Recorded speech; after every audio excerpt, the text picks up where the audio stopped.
जब मैं बाथरूम से बाहर आई तो मेरा भाई मुझे घूर रहा था। जब मैं कमरे में गई तो उसने पीछे से आकर दरवाजा बंद कर दिया और बोला, आज घर पर कोई नहीं है, आज मैं आपको दिखाना चाहता हूं।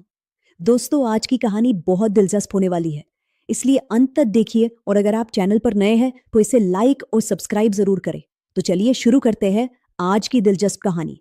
मेरा नाम सविता है और मेरी उम्र 22 साल है। मेरे परिवार में कुल 4 लोग हैं।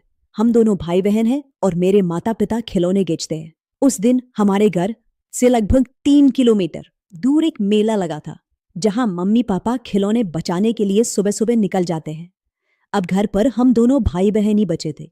माँ पापा के जाने के बाद सुबह घर का सारा काम मैंने ही किया। उस दिन मेरा भाई राहुल भी मेला जा रहा था माँ पापा के साथ, पर पता नहीं क्यों उसने मना कर दिया और बोला, पापा मैं बाद में आऊंगी, आप दोनों जाओ। मेरा भाई 24 साल का है और वह बहुत सुंदर दिखता है। उसकी हाइट 5.93 फीट से ज्यादा है। मैंने भाई से पूछा, भैया तुम मेले में क्यों नहीं गए? ओके। हर बार तो हम मम्मी पापा के साथ जाते थे, पर आज क्या हुआ? भाई ने कहा, क्या बात है, ना ही मेरी बहन का जाने का मन है, इसीलिए मैं आज बाद में जाऊंगा। मैंने कहा, ठीक है भाई। उसके बाद मैं कपड़े धोने चला गया। उस समय मेरा भाई कमरे में था, लेकिन मेरा भाई भी वहां आ गया। आज पता नहीं मेरा भाई मेरे पीछे क्यों आ रहा था।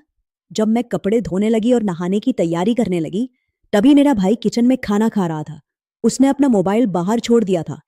मैं उसके मोबाइल के पास गया, तभी अचानक उसके मोबाइल पर एक मैसेज आता है, जिसमें लिखा था, तुम मुझसे मिलने कब आ रही हो? आज मैं घर पर अकेली हूं, आ जाओ मेरी जान। जब मैंने यह मैसेज पढ़ा तो मैं हैरान रह गई।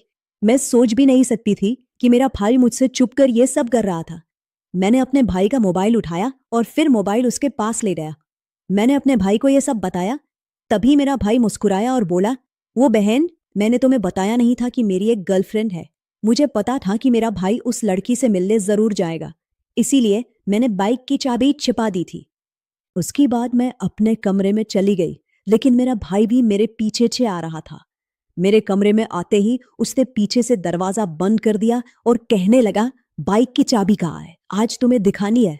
वो धीरे धीरे मेरे पास आने लगा। मैंने तौलिया लपेटा हुआ था, इसलिए मैं कुछ नहीं कर पाई। और फिर मेरा भाई मेरे कमरे की चाबी लेने लगा। मैंने ब्याह से कहा, ब्याह मुझे पता है कहाँ जा रही हो, उस लड़की से मिलने जा रही हो ना? जाओ, मैं मम्मी पापा को बता दूंगी। पर तभी मेरा भाई कहने लगा, नहीं दीदी ऐसा मत करना, मम्मी पापा को घर पर मत बताना, मिलने के बाद मैं तुम्हें एक सरप्राइज दूंगा। मैंने ब्याह से पूछा, कैसा सरप्राइज? ब्याह कहने लगी, ऐसा सरप्राइज जो तुम्हें जिंदगी में पहली बार मिलेगा। बार बार ब्याह से पूछता, पर वो कहने लगी कि तुम्हें सरप्राइज मिलेगा तभी पता चलेगा। मैंने कहा, ठीक है, लेकिन अगर नहीं दोगे तो बता दूंगा। ब्याह ने भी हाँ कर दी। मैंने अपना काम कर दिया। उसके बाद मैं अपने काम में लग गया और मेरा भाई बाइक की चाबी लेकर उस लड़की से मिलने चला गया। शाम के 6:30 हो गए थे, लेकिन ब्याह कहीं दिखाई नहीं दे रही थी। मेरे मम्मी पापा भी आ गए थे। हम सब बस ब्याह का इंतजार कर रहे थे। पापा ने मुझसे पूछा कि ब्याह कहाँ गई है, लेकिन मैंने उसे कुछ नहीं बताया। मैंने उसे बताया कि मैं मेले जा रहा हूं, लेकिन मुझे अभी भी नहीं पता कि वह कहाँ है। अगर मैंने पापा को सच बता दिया होता तो शायद भाई मुझे सरप्राइज ना देता। इसलिए मैंने मम्मी पापा को कुछ नहीं बताया। उसके बाद हमने खाना खाया और सो गए, लेकिन मेरी माँ ने ब्याह का इंतजार करते हुए खाना भी नहीं खाया। मैंने कहा, माँ चिंता मत करो, ब्याह को कुछ नहीं होगा, वह जल्द ही आ जाएगा, तुम खाओ। लेकिन मेरी माँ ने नहीं खाया और फिर मेरी माँ भूखी ही सो गई। जब रात के करीब 10 बजे रहे थे, हम दरवाजा बंद करके सो गए। उस समय मेरे मम्मी पापा दोनों गहरी नींद में सो रहे थे, सिर्फ मैं ही जाग रहा था। तभी अचानक दरवाजे पर दस्तक हुई।